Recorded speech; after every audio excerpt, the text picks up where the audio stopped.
Good evening and welcome to tonight's show from DJ and TV, Disc Jockey News TV. Tonight's show is brought to you by Electra Voice, DJ Event Planner, DJ Trivia, Odyssey Innovative Designs and Cases,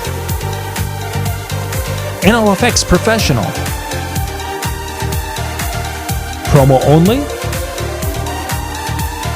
and the DJ and TV Insiders.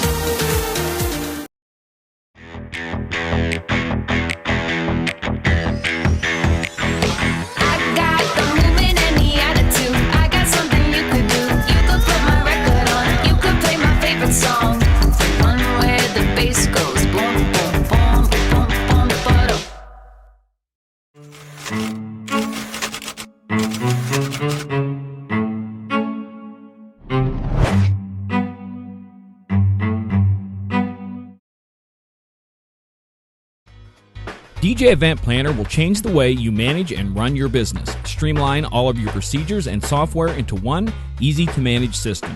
DJ Event Planner, the ultimate online planning tool.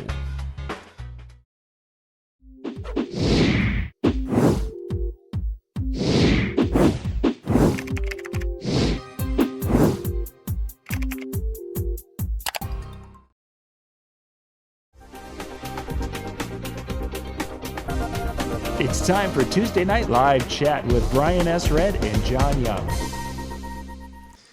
Welcome to the Car Mechanic Show on DJ TV. Yeah, that's it. Wasn't it? Yeah. So tonight we're going to be working on replacing the engine in your Mustang. Yeah, it's Sunday, actually. Oh, that's Sunday. Darn it, man. Yeah. So tomorrow I got to start cranking and get ready for that. But in the meantime, I got my disc jockey hat on. So Excellent. We can talk DJ stuff. We're going to talk DJ stuff, and one of the things we hit on a little bit Monday night, Dan Carpenter and I, talking about some music that we've been having out at weddings recently, and it's been kind of a weird anomaly. And you've been talking weddings and showing some reaction in some of your last videos, and I thought, you know what, this is probably a topic that wouldn't be a bad idea, because we're going to start this whole show talking about the number one hit in the country right now, Old Town Road, which is still at the top of the charts. Is it still there? It's still there as of last week. I didn't check. Let's see. Okay. Today is the day. Okay, so I'm going to go check on Billboard. All right. And for those of you who are joining us, thank you. You're joining us from all over the interweb here. We've got we're 7 different streams going out there. I see Howie and Scott and Day and Night. Thank you for being with us tonight. And a lot of you are going to be with us in a couple of 3-4 weeks when we're in DJ Expo for the children. Yeah. What is that, 3 weeks from tonight? No. Could it? I don't know. I haven't bought my plane ticket yet, but I'm going. It's one of those things. 1, 2, 3, 4 weeks from tonight, we are going to be, right now, by this time, we'll be done with the video, most likely, because we're old and tired by that time. But Tuesday night, and this will be August 13th, we're going to be in Atlantic City Coming at up. the Irish Pub 4 weeks from tonight. And we'll be doing a live show from the Irish Pub, and we're also going to be streaming the whole event on Chew TV, because then when we stream there, we can stream some of the music and such, and you guys can watch the DJ mixing, and then we'll be doing the educational stuff over there. Okay, so tonight we're going to talk about music. Old Town Road is for the 15th week in a row. It's at number 1 for this upcoming week. And it's become such a polarizing song because, as I mentioned on Monday, there's been a couple of weddings. I've had 2 different weddings where I've had a guy come up there and basically tell me that if I was going to play that song, if I hear it, I'm going to be going, I'm leaving the room type of thing. And we've heard that, with other songs in the past, but I haven't had that in a long time. And I'm just, the whole concept of the music at weddings, it's changing once again. It's probably the best way to describe it. And it's a head scratcher. And somebody said my mic is hot. You know what I'll do? I'll just get it further away from me. Hang on. I can. Yeah, I need to bring you down. I had turned it up. So I bring the mic. Yeah, I need to bring you back down. So keep it there. I had it set high because Dan Carpenter last night was low. Boy. Okay, sorry. We're good now. Okay, so first of all, I don't play Old Town Road a lot. Played it a few times, and the reason I'm not really playing it is because my audiences are not asking for it. so nobody's missing it. But if I'm going to play Old Town Road, I think it's like 3 minutes long, like Yeah. or a little less than that. So how big of a deal can it possibly be to go to the bathroom while that song's playing at an event? I don't understand. It's not like it's Paradise by the Dashboard Light or Stairway to Heaven or something. It's a short little song. You would think that'd be the case, but it's like this really polarizing song right now, and I'm not exactly sure why. Is it the people not liking that crossover between, the country, the rap in the country, which, is out there, or what the deal is? Because they were, I don't know. yeah, I Who don't know. knows? Who knows what people think in their little minds sometimes, I swear. When we had a couple people in the chat room that were commenting on some of the music at weddings, and they were talking about, because you and I are obviously fans of the 70s and 80s music. That's kind of when we grew up, Yeah. and we use that quite a bit. And they were saying that they are like, I haven't had anything pre 1990 requested. The only thing I do at weddings is 1990 referring to, or is, Yeah. I mean, are we type of music at?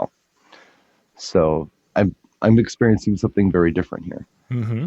And my whole philosophy with DJing, especially this year, I really just kind of had an epiphany where it was like, okay, I'm not worried about four on the floor beats anymore. I'm not worried about what's new and hot anymore. I'm worried about what's good. And that's all I'm worried about, whether it be a song older than myself or a song from last week. As long as it's good, let's play it. And if it's not good, how about we skip it? How about we just skip the song? Whether it's brand new, hot on the charts, whatever. If this is something that, isn't going to, I guess, enhance the experience, let's just not play it. And I've done pretty well with this. Mm-hmm. And I did a couple videos in the last couple days. I'm trying something new. I'm doing DJ crowd reaction videos. And basically what this is I'm talking about a song and how the crowd react to it when I played it. Now, it might be a request. It might be something I just threw on. And I think I'm going to make a series of this just to show, that, hey, some of these songs actually work very well. Whether or not I've picked them, whether or not they're hot, whether or not they're topical right now. And topical could be anything from, appearing in Stranger Things to a movie to a commercial or whatever. They just work well. So, and they're all older songs that I've done so far, and I plan on doing primarily 10 years older tracks. I might do some new stuff if something new comes along that I feel like is worthwhile, but I'm really thinking about some of those old forgotten tracks that are a surprise to some. Others, it's brand new to them, and people are responding well to them. I think it's fun. And so no, I'm doing a lot of 70s. I'm doing a lot of 80s. I am doing a whole bunch of 90s, and I'm doing a whole bunch of 2000s. So I kind of have I don't know if you do this or not, John, but I have a little crate of the hottest songs that I can think of from the last 10 years, or maybe 20. Let's call it 20 years. So it's anything from the Pitbull stuff to the Black Eyed Peas stuff to, all the way back to, the Nelly and the 50 Cent and the Usher and all that. It's like this go-to folder, and that's kind of my contemporary stuff that I play. Miley Cyrus is in there, all that. But otherwise, I'm doing other things. I'm doing all kinds of things. A lot of R&B that I never played before from the 60s and 70s. Some oddballs from the 80s once in a while, but most of the 80s stuff is pretty familiar that I play. I don't try to go really weirdo on the 80s stuff. A couple of observations. This past weekend, my couple was in their early 20s, both of them younger, and they had a lot of their friends there, and they were into the 80s stuff and some of the 90s things that were played. They just the wannabe and the Barbie girl type of things. They just were crazy. Fergalicious went over well. And what was the request right behind Fergalicious? Can you play Lip Gloss? Right behind it. I mean, to the point, just has become that kind of a combo. Sure. And the interesting part about the experience was that okay? So they knew the big hits from this era. As an example, we played a couple from the '80s, and then hit Ice Ice Baby. And I'm thinking to myself, we could jump over to a couple of maybe some other things that were on the Jock Jam album, because that was kind of headed in that direction. Sure. And it's interesting that if you go too deep, the younger kids were like, "Oh, lost them." If you're playing for kids, that's the case. Yeah, it was really. Yeah. I was surprised because of some of the shows and things you mentioned earlier. When I was doing my kind of like cocktail hour time, and I'm playing some of those Guardians of the Galaxy type '70s music, they were singing along to the ELO tune. But as soon as you got into something that might be a little bit, I lost them. But then I had their parents, and in some cases their grandparents, who knew the song. The a little bit deeper cuts from that era, and they knew what the things we do for love. That song, and we're bebopping along to it. It's funny you mentioned that. I was playing around with just seeing what the reaction would be. I didn't film it or anything, but half of my gig, nobody was in my tent. I was just sitting there, but they were still listening to my music because they were out on the pier and they were out on the deck, and they could hear me, and I could see them bobbing their heads and enjoying it. Right. So, I don't care if they're not dancing. As long as my music isn't painful and it's enhancing the experience, no matter what they happen to be doing, I'm doing my job. So I'm watching the crowd. And early on, I played Mr. Blue Sky from ELO from Guardians of the Galaxy. Yeah. And about an hour later, I'm like, you know what? The ELO song I really like, and you don't hear a lot anymore, is Sweet Talking Woman. I really like that song. And so I played it. And the reaction I got was good from the older folks, but the younger people were blanked out on it. They didn't really know it. So you'll have that. I mean, they're the songs that are in their lexicon are there for a reason. They've seen it in a movie, they've seen it in a TV show, they've seen it in a commercial, but they're not always particularly diving deeper and saying, "Well, who's that artist? Oh, what else do they do?" They're not doing that. No, not a bit.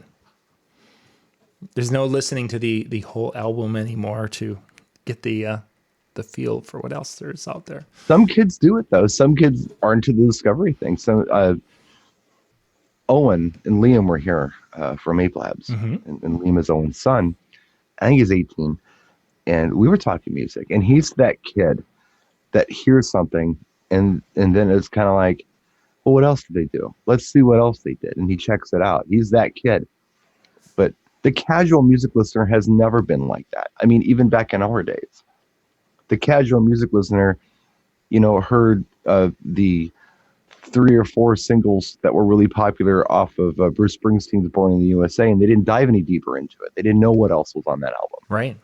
Or well, let's use your favorite guy, sports, Huey Lewis in the News. I mean, a lot of us do that album front to back. But most people know I Want a New Drug, Heart and Soul, and Heart of Rock and Roll. And that's it. But Bad as Bad is on there. There are a lot of the tracks on there, but most people are only familiar with those 3 or 4 singles. Something new. It's pretty common.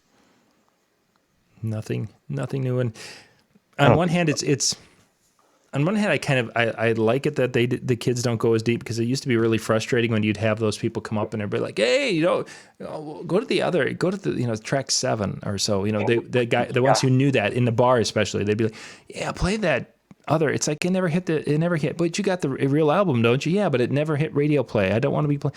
No, play it. It's a great song. And I hated that. So on one hand, I like that, but on the flip side, we get this thing where they come up and they're like, "Hey, have you got the latest YouTube sensation?" Well, what? And yeah, it was that drives me nuts. They get something. That happened to me. What was it, like 3 years ago? What were they asking for? And I had no point of reference as to what they were talking about. They were asking for the what the hell do they call it? It was like was it the RoboCop challenge? Oh, yeah, there's been a few, but there was something like that. I don't remember what it was. It was some stupid challenge.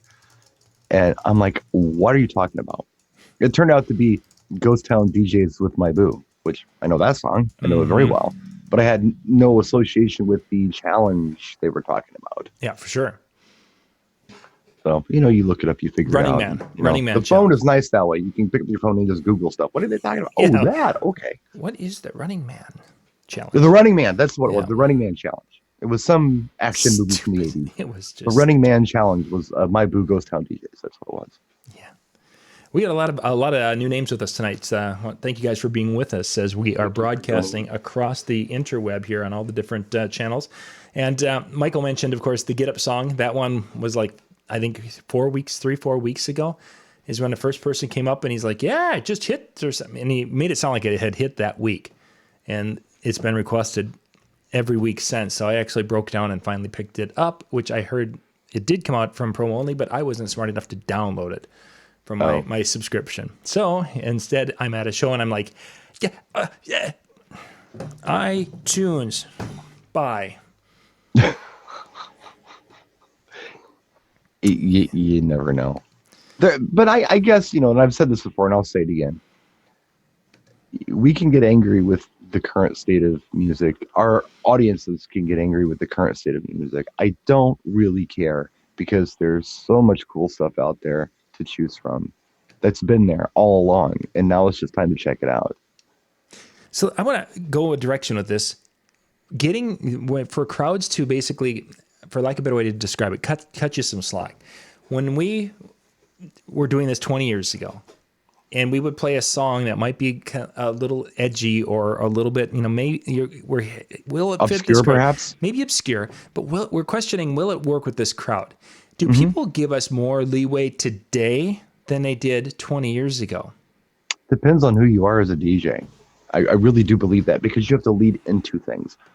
It's kind of like when I've done high schools before, which I don't like to do a lot, but there is one high school in particular that I do enjoy playing at. And the key is when I walk into the door, they challenge me immediately. Like, the old guy, what does he know? So I hit them with exactly what I anticipate they're going to ask for immediately before they can ask for it to, I guess, qualify me as a cool guy who has their best interests in mind. So if I can do that, if I can go in and win their trust right away, then I can't lose. I can play anything, and because I played it, I'm cool. I'm thinking about them. They're going to get into, you know what I mean? It's you got to do that. I did it in Latin clubs too, and I've talked about this. White guy walking into a salsa club, setting up the DJ, and all these Puerto Rican dudes are walking up to me saying, "Hey man, I got CDs in my car," and I'm like, "Give me 3 songs, and if I blow it, please go get your CDs for me. I really appreciate it. Just give me 3 songs and to fall on my face first." And they never come back because I blow their heads off. I have to go in strong and swinging. And if I do that, they're like, he's cool. Let him do what he does. And then I can even get obscure with that. I can play stuff that, old Hector Lavoe stuff from the 70s or whatever, or 60s even.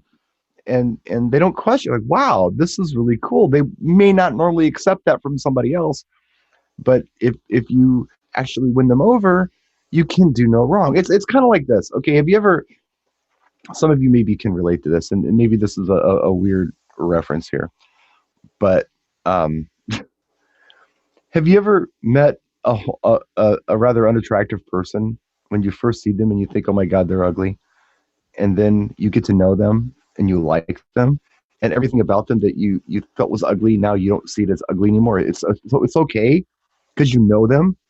I don't know. That's kind of how this is with being a DJ, I think.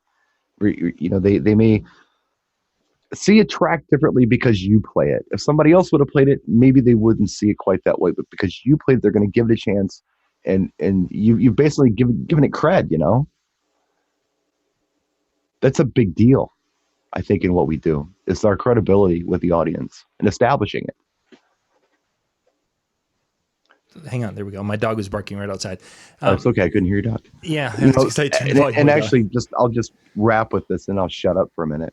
But these are all kind of techniques that I've learned, believe it or not, from watching stand-up comedy. Sure. When a comedian walks out on stage, especially, not Fluffy. I mean, he's a rock star. I mean, that guy goes on stage, everybody just goes nuts, or Dave Chappelle or whatever. Over, and if he can win the audience over with a joke or two or whatever, then he's going to be fine. He can do anything after that. But if he goes out there kind of, and they'll heckle him, and he doesn't stand a chance. It's the same with DJing. You got to win them over quick. Unless you're Tiesto or something, you can go up there and be stupid. Or you're one of these girl festival DJs who dresses skimpy and goes up there and just, pushes arbitrary buttons to a mixer that's not even plugged into a pre-recorded track. They do fine, but the rest of us don't. We have to actually prove ourselves and go in there and show them what we're made of, so they trust us. And be real. And be real out there. I think we're having some internet. Seems like there's some internet issues. People have been talking about YouTube glitching a little bit, and I wonder if we are not experiencing some of that out there. I don't know. You were kind of off sync for a while on my end, but yeah, and I see I'm back off again. So, which shouldn't happen here. I don't know why it would be happening. So we've got a big old connection now that there's. I can't use it. Can you guys see us? Or are we just like talking to nobody?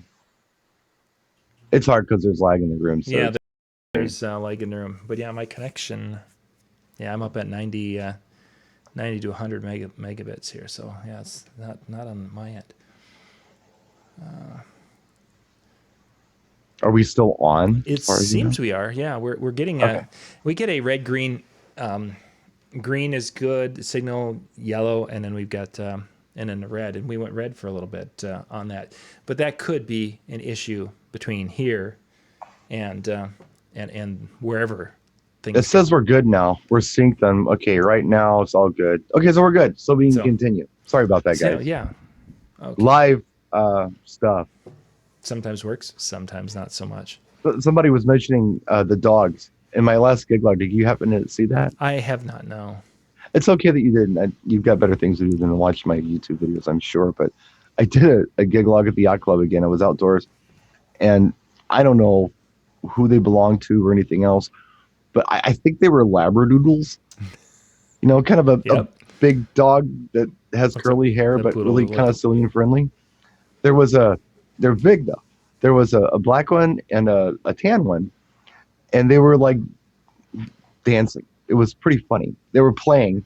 Everyone was dancing and the dogs were playing together and, up on two legs. It was really cute. And then people were dancing with the dogs.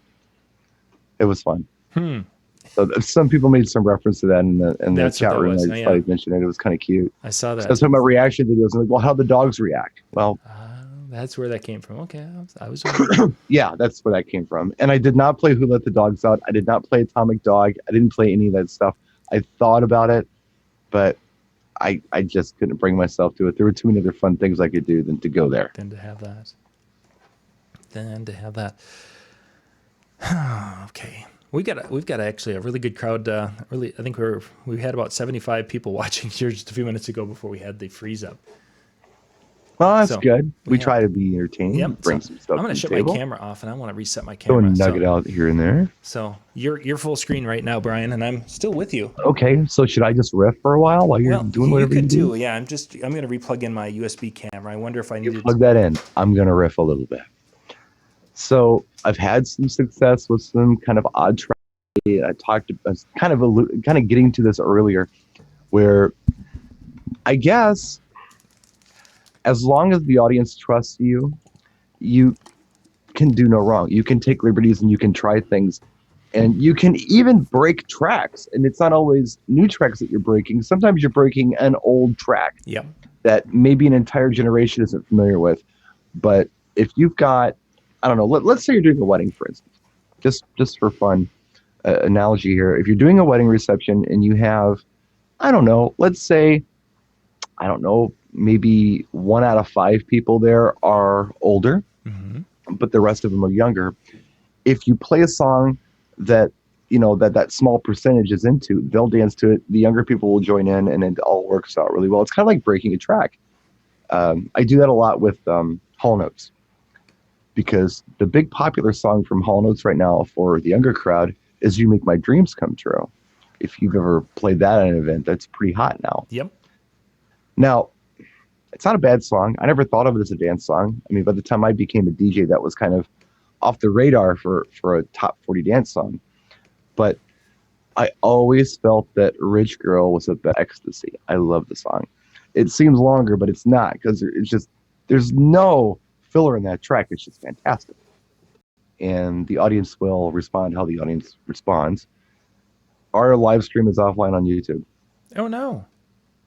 The thing down there. The video is frozen here too.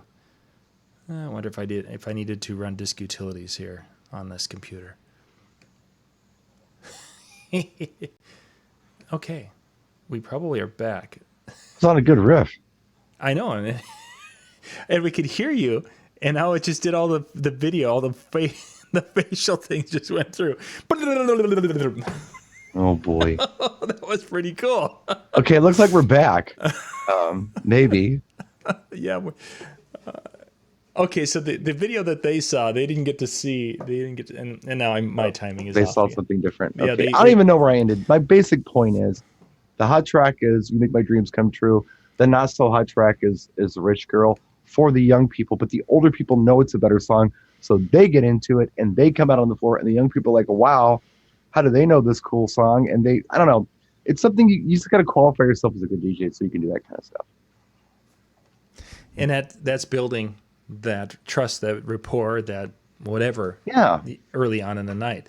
You've got to be a personality. I was, just before we went on to broadcast, I'm a member of the Canadian Disc Jockey Association on Facebook. And, I see their posts and things. I've done, I guess, I don't want to say seminars, but I've done keynotes up there for their shows and stuff. And they're great people up there. But somebody was mentioning that in Toronto, there's a new club where their thing is, you can be the DJ. You're the guest, you can be the DJ.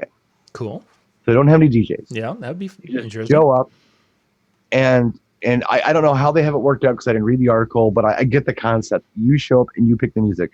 It's like jukebox, but different, And they're like, we've got to do something because, we're going to go away if this kind of trend continues. And I'm thinking to myself, hold on a minute. We don't know what the results of this are. We don't know if people are enjoying it or not. Can you imagine just for a minute at a wedding that you've done recently where the obnoxious bridesmaid gets to pick all of the music for the event? Oh, yeah, that would be great. Can you imagine how that would go? That would be so great. That is like the most self-indulgent thing in the world. And people have it in their heads that, I know what to play. I know what people will like. And they have great intentions. And a lot of us who, when we first started out, may have felt the same way. And we quickly discovered that we were wrong. And that there's actually a lot of psych and social to this. And it's not just about kind of what we like. So. But that's such a common, how did you get into DJ story? Well, the DJ at my wedding just couldn't read the crowd and didn't pick the music right. And, I thought I could do better than that. So then I went out and I got my stuff and I started DJing. And everybody likes what I do compared to what the guy was. I bet that story has been told 1,000 times over the years that I've heard, when you asked that question. It's I could do that. Yeah, the narcissistic thing. And sometimes side they can. Sometimes they absolutely can, because there are people out there who have no business being a DJ. There's just no reason for it. I think I probably think of these folks the same way you could think of photographers, because there was a time where if you had knowledge of a 35 millimeter camera and dark rooms and lenses and exposures and all these things, you were a photographer and you could get hired to be a photographer because you knew how to do all these things. And then you festers. So everyone, I want to give a percentage. What I'm going to say is that some of them, all this stuff and you'll have that. There's a percentage of the old timers who will say that. Yeah, we call that. But there's another percentage of the old timers who are like, dude, I was a rockin' photographer then. I'm a rockin' photographer now with better. Almost like natural selection when it comes to this kind of stuff. You got to be better than average to do a job sometimes. Yeah, fine. There was a time 30 years ago where if you had what I got behind me, you were going to work as a DJ, regardless of your skill level. Yeah. You just had it. People have similar collections, nothing like this one, I guarantee you, but they have similar collections on their computers.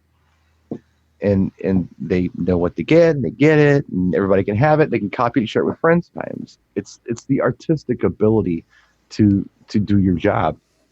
that I think sometimes makes all the difference. He thinks like this sister and I are the closest, and she's the oldest, I'm the youngest, but she does not possess empathy for anybody. I mean, it's crazy because, you know, you just in conversation, you show things like, well, if they had gone to college, they wouldn't have that problem. Oh, really? Are you aware that there are people who go to college and live in their parents' basement because they can't get a job and their student loans are high and it doesn't cost 75 cents to go to college like it did back in 1978 when you went? She doesn't even think about that. She just, you know, immediately just assumes that people have screwed their lives up because they didn't follow the path like she did, and if they would have been fine. No, it doesn't always work like that. She does not possess empathy. I love her, and I get it, and I make excuses for her in my brain, and I know how she is. But I see this a lot when I'm gigging, and people make requests, and people say things. Just the audience members, they don't possess empathy for anybody else in the room. They're only thinking of themselves. And they do it with their song selection, and they do it with their ideas they have, you know. I mean, there are brides like that who we run into sometimes. Oh, yeah, for sure. They know every damn thing. So why are you even talking to me? You already know everything. Just, you got Spotify, go for it, you know. I'll rent you a set of speakers for about $1,000. How's that sound? I'll stay home, pick them up in the morning. Speaking of Spotify, let's hit that for just 1 second, and we'll wrap up here because we've been having internet issues once again. Oh, I've had 3 venues, one of which I've already played, and 2 that one is I might be doing in December. One of them is in October. In all 3 cases, they're more of an outdoor barn-esque type place, and they have talked about the venue has told the bride and groom that you need to find a DJ who can play a Spotify playlist, so that you can put that Spotify playlist together, give them the link to it, and then they can use their device and go via Bluetooth to our sound system, and then your playlist of the songs you want to hear can be played everywhere. And this was actually said by all 3 of them. One of them was pumping a belt pack that they could plug into their iPad for that type. One of them was really pushing Bluetooth heavily, that basically she said if your DJ doesn't have Bluetooth capabilities, they're not a good DJ. Oh, really? That's interesting. And the other one was saying that, yeah, Bluetooth, a Bluetooth connection is what we have for our system, and your DJ can use that if they so choose. It just absolutely blew my mind from the standpoint, first off, that someone who's in a professional venue-esque situation would think that Bluetooth is really capable of trusting it for the job. That was such a head scratcher. And the one bride, she's like, yeah, she said that the DJ has to have Bluetooth. Do you have Bluetooth capability? Why, yes, I do. As every guest in your event has Bluetooth capability. And because of that, I don't use it at professional. Here's a picture of an event where the audio is being bumped 150 feet and there was no drops. It was Bluetooth. Yay. I think what you're saying is, and please correct me if I'm wrong, but I think your point here is that there are certain banquet managers who are trying to sell something above and beyond what they probably should be selling. Oh, is this what you're saying? I think so. You know, they're pitching the value of their sound whatever system. they happen to have that they want you to buy. And yeah, they've got their in-house sound system, and they're pitching that. And in order to pitch that, then they're putting together, well, how do we get sound to it? Well, Bluetooth technology is easy because I go to Amazon and I buy that little $8 Bluetooth receiver. Hey, we can sell this. Yeah, and then we can sell that capability. And then, I think a lot of this. I'm sorry, John. Yeah, I'm sorry, I interrupted you. Yeah, and then well, how do they get music? A good music list? Well, I can make a Spotify list. I can hand it to you, and we're good. So I think they've just A to B to C, without any understanding that you're selling. I don't want to say snake oil, but you're selling it. Yeah, you're. Sometimes I believe what happens is you've got a banquet facility that perhaps mom and dad started and they've done well with it. And now you are an adult and you're stepping in to work with them. And you have all of these great ideas that you want to bring to the table. Mm-hmm. Not that you know much about banquets above and beyond what you observed mom and dad doing, but you've got all these other ideas. and they're like, fine, just do it. So they do it. We had a situation here in Milwaukee a while back. There's a banquet facility. It's actually a pretty nice banquet facility. They're good people.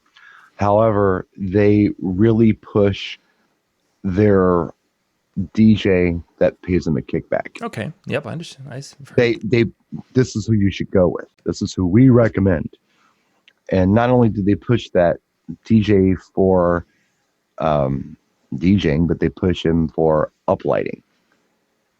Our DJ has the capability to do all this wireless, and we won't have uplighting in here that isn't wireless. And if your DJ can't provide wireless, you need to go with our guy who can. So they're very persistent in trying to get you, the person who's renting the banquet facility, to go with their preferred vendor because they're getting a kickback on it. Yeah, certainly. Okay. So they've been doing this for years, and I've been aware of it. I haven't worked with them personally, but I know people who have, and they've said nothing but good things about them. Like, they've gone in as a third-party vendor, nobody giving kickbacks or anything, and they're cool to work with, and they're nice people. But they push this preferred vendor thing because it's a kickback. So anyway, there was a situation where there were a bunch of knuckleheads getting married, and they were pretty drunk and pretty high, I guess, from what I understand from hearing some insider stuff. And there was a DJ there who was a decent DJ, 10 years experience, worked for this DJ company that they had recommended. And the people kept dropping the microphone, like throwing it down and dropping it, because they were just belligerent and stupid. And the DJ said, look, please don't do that again. If you do it again, we're going to have problems. This is ridiculous. This is an expensive piece. It was like a nice, sure $700 microphone, whatever. Yeah. Mm-hmm. So sure enough, somebody goes, pow. And then the DJ goes to grab it. And then in the process of grabbing it, knocks over wine glasses onto the bridesmaids, and a fight breaks out. Yep. Now, here's the fun part. There's video of this. Yeah, we've seen it. Made the news. And the only thing you see is the DJ knocking over glasses and then a fight. Mm-hmm. Nothing leading up to it, no reason why it happened or whatever. That's what you, but my point being is the hall is now having a big PR issue because this was a preferred vendor they brought in. Yeah. Maybe. And I, what do I know? But maybe banquet facilities should just mind their own damn business and stick to F&B and let everybody else do what they do. Let the customer find their own vendors. Mm-hmm. If you've got somebody who you think is a good DJ and you want to recommend them, fine. But obviously, and this could have happened to anybody. Oh, certainly. This could have happened to any of us. When you've got a client being stupid and throwing a microphone down. And nobody's going to be happy about this. The fight breaking out, I wouldn't fight. I would probably just say, okay, speeches are over, and move on with the night. I don't know. I wasn't there. However, the fact that the hall recommended this DJ, and this is the only part that they got on film, yeah, this sucks. Mm-hmm. Sucks for them. Oh, for sure. It really did. And they would have been so much better off just not doing that. Just letting the client find their own DJ. That way, they're not affiliated with the DJ. That makes sense. Oh, for sure, yeah, because they didn't have to answer for what is going on. Right. So if you're working with a hall that insists on you use this, I don't know, Bluetooth thing they made up with the Amazon purchases they made last week that you should have, and it goes wrong, then the hall's at fault for the music. When all the hall had to do was F&B. That's it. And keep the toilets from overflowing. That was their job. You had one job. You got enough jobs. Yeah. You got to keep all this stuff running. So do that and let somebody like us come in and handle the other stuff. Don't get involved. Don't get involved with stuff that not only you don't understand but could go very wrong, and then it's your ass. Yeah. But what do I know? And what banquet manager is going to listen to me? Yeah, they don't listen to us. They're not. No. Well, gang, we're going to wrap things up here. I think we've had a pretty good the last little part here we've held on for internet. We've been having some issues, and I don't know why, we've got some YouTube outages or what, but it seems that Facebook... I want my money back. Yeah, exactly. Oh, yeah, it's free. That's right. Once again, thank you for being with us. And let's see, 4 weeks. We're at DJ Expo. So we'll have a couple more times that we'll be getting together here between that. And I think that next week we should see if we can do a show, because I think we're going to have some big announcements that we're going to be doing next week. Probably. And I think we should do that, because we're going to have not only, we still need to talk about what we're doing in November. We need to do a show on that, but I think we might have another bigger announcement that we're going to be hitting next week. So there's stuff. So anyway, plus, if I'm not under the hood of a car, I'll be here. Yeah, so we'll see where the hood of the car leaves Brian, and if it works out, we'll be back next Tuesday night. So everyone, have yourself a great evening. Then I'll get into DJ Expo mode once I'm done being under the hood of the car for a while. But I'm just driving and enjoying it. First, you got to get that. I'll buy a ticket and stuff. So. You make sure you get there. So tomorrow night, Casey and Brian are going to be back. They're going to be talking about some business things tomorrow night, and that will be on at 10 o'clock Eastern. Different Brian. Brian Bonacisi. He will be on with Casey. So we'll catch you guys tomorrow night. Good night.